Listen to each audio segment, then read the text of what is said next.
औज़ुबिल्लाहिमिनश्शैतानिर्रजीम बिस्मिल्लाहिर्रहमानिर्रहीम अस्सलामुअलैकुम। Online video lecture classes grade 6 subject maths date 2 January 2021। How are you students? Hope you all are fine. Open your maths workbook page number 19। जैसे कि हम अपना continue थे अपने definitions पे, आज हम मजीद अपनी डेफिनेशंस का स्टार्ट ले रहे हैं। स्टार्ट करेंगे इक्विवेलेंट सेट से कि इक्विवेलेंट सेट कौन से होते हैं और वो क्या होते हैं। ठीक है, तो equivalent sets, two sets A and B to be equivalent if a one-on-one correspondence can be established between their elements. If sets A in equivalent to a set B, then will be right as A equivalent to B. ठीक है, वो कह रहे हैं कि equivalent set ऐसे sets होते हैं जिनके बिल्कुल प्रॉपर इक्वल, मतलब जो नंबर ऑफ एलिमेंट जो हमारी कार्डिनलिटी होती है वो सेम होनी चाहिए। वन ऑन वन का मतलब है सेम, अगर एक के पास वन है तो दूसरे के पास भी नंबर वन ही होना चाहिए। कार्डिनलिटी मैंने आपको बताया था पहले भी कि नंबर ऑफ एलिमेंट्स को कहते हैं। अब ये देखिए, जैसे आपके पास एग्जाम्पल दी हुई है, यहाँ पर एक सेट ए है और एक सेट बी है। दोनों देखें आप, दोनों में सेम नंबर्स, मतलब कार्डिनलिटी सेम है दोनों की। अगर यहाँ पर भी 1 2 3 4 5 एलिमेंट्स हैं तो बी के पास भी कितने एलिमेंट्स हैं? 1 2 3 4 5। दोनों के पास कैसे एलिमेंट्स हैं बेटा?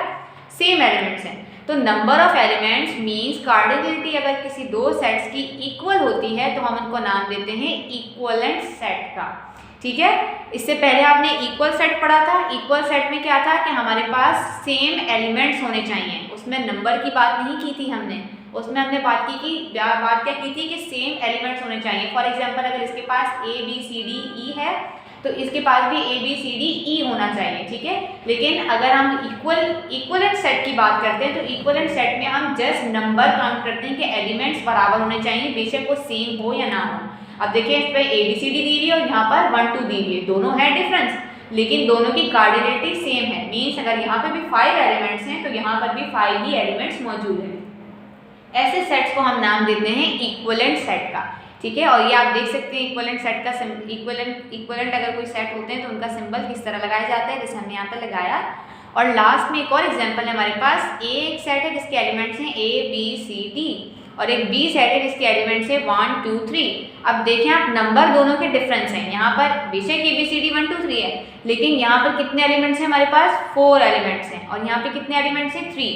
तो ये दोनों तो बराबर नहीं है नंबर में। जब नंबर बराबर नहीं है मीन्स एलिमेंट के नंबर या कार्डिनलिटी हमारी बराबर नहीं होती तो हम कहते हैं कि ये इक्वल नहीं है, मीन्स इक्विवेलेंट सेट ये हमारे नहीं है। उसके बाद डेफिनेशन है हमारी सुपर सेट की। सुपर सेट क्या होता है? A set A is a superset of another set B if all the elements of the set B are the elements of set A। वो कह रहे हैं कि एक सेट दूसरे सेट का सुपरसेट जब भी बन सकता है जब पहले वाले सेट के पास सारे एलिमेंट्स मौजूद हों दूसरे सेट के। फॉर एग्जाम्पल, आप देख सकते हैं if set A is a set 1 2 3 4। A के सेट के एलिमेंट्स क्या हैं? 1 2 3 4। और B एक सेट है जिसके एलिमेंट्स है 1 2 3। तो वो कह रहे हैं कि A जो है वो सुपरसेट बनेगा किसका? B का। बट B सुपरसेट नहीं बन सकता A का। क्यों नहीं बन सकता? क्योंकि B के पास वो सारे एलिमेंट्स मौजूद हैं जो वो A के पास हैं, लेकिन A के पास सारे ऐसे एलिमेंट्स मौजूद नहीं हैं जो B के पास हैं। मीन्स A के पास 3 है लेकिन B के पास 3 नहीं है। तो इसलिए हम कहेंगे we can say that A is a proper superset of set B, कि A जो है वो प्रॉपर सुपरसेट बन सकता है B का, लेकिन B इसका सुपरसेट नहीं बन सकते क्योंकि B के पास 3 नहीं है, A के पास 3 मौजूद है। ठीक है, तो कोई भी ऐसा सेट जिसके पास दूसरे सेट के मुकाबले सारे एलिमेंट्स मौजूद हों तो वो कहलाता है सुपरसेट। ठीक है, जैसे हमारे पास A है, A के पास 1 2 3 4 सब हैं और B के पास 1 2 4। अब B के सारे एलिमेंट्स A में मौजूद हैं तो हम A को बोलेंगे कि A सुपरसेट बन सकता है B का, लेकिन B A का नहीं बनेगा क्योंकि B के पास 3 मेंशन नहीं है हमारे पास एलिमेंट्स में। उसके बाद पढ़ते हैं सबसेट। सबसेट क्या होते हैं? A subset is a set whose elements are all members of another set. एक सबसेट ऐसा सेट होता है जिसके सारे एलिमेंट्स, सारे मेंबर्स जो है वो दूसरे सेट का हिस्सा होते हैं। और इसके लिए सिंबल क्या इस्तेमाल करते हैं? अगर किसी का सबसेट बताना होता है तो हम ये वाला सिंबल लगाते हैं। The symbol this means is a proper subset of. अगर प्रॉपर सबसेट की बात की जाती है तो फिर हम ये वाला सेट लगाते हैं, ये वाला सिंबल। सिंपल सबसेट की बात होगी तो ये वाला सिंबल यूज करेंगे, प्रॉपर सबसेट की बात होगी तो ये वाला सिंबल इस्तेमाल करेंगे। Example, since all the members of a set A R the members of set D. अगर हमारे पास एक से दो सेट हैं जिसके ए और डी दोनों के मेंबर्स जो हैं वो सेम हैं, मतलब सारे ए के मेंबर्स डी में भी मौजूद हैं, तो हम क्या बोलेंगे कि A is the subset of set D. तो हमारा ए जो है वो सबसेट बन जाएगा किसका, सेट डी का, क्योंकि ए के पास सारे सेट्स मौजूद हैं जो डी के पास भी हैं। इसी तरह नेक्स्ट डेफिनेशन है आपके पास इम्प्रॉपर सबसेट की। The improper subset is defined as a subset which contain all the elements present in another subset.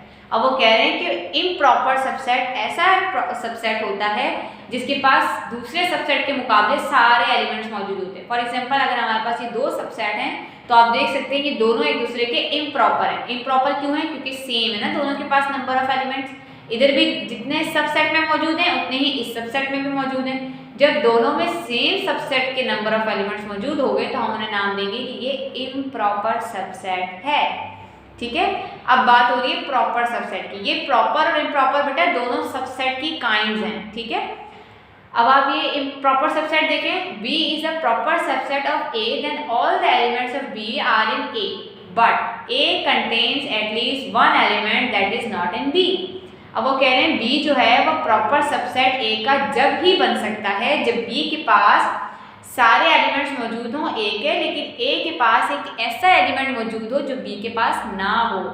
Means दो सबसेट आपस में प्रॉपर सबसेट जब बनेंगे जब एक की कार्डिनलिटी दूसरे से डिफरेंट होगी। अब देखिए आप यहाँ पे 3 है लेकिन यहाँ पर 3 नहीं है।